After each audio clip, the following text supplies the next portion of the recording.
Who saved the document the last time it was saved? Word keeps track of that information, and you can insert the person's name into the document itself, as you discover in this quick tip.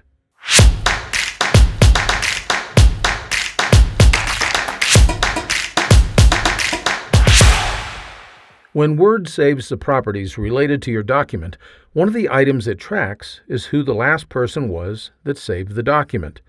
This is particularly pertinent if you're working on Word documents in a networked environment where multiple people may be working on the same document. When a document is first saved, this name is set to the same name as the Word user who created the document. Word allows you to insert the name of the person who last saved the document directly in your document to have it updated automatically whenever the name changes.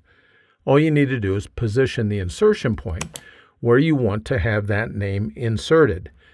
Then we're going to go to the Insert tab of the ribbon, click on Quick Parts, and finally click on Field.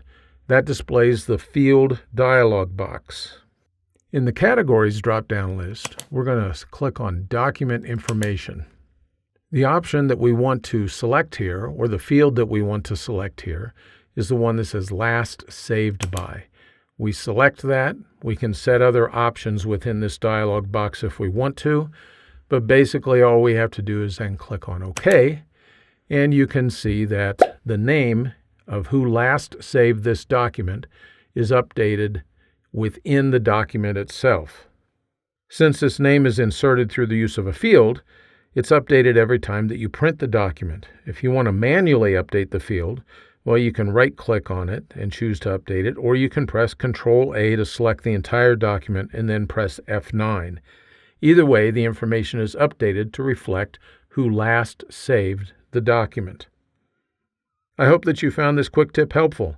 If you did, you might consider signing up for my Word Tips newsletter. Every weekly issue is free, and it includes great tips that you can put to work right away. Information is in the notes just below this video. Thanks for spending a few minutes with me today.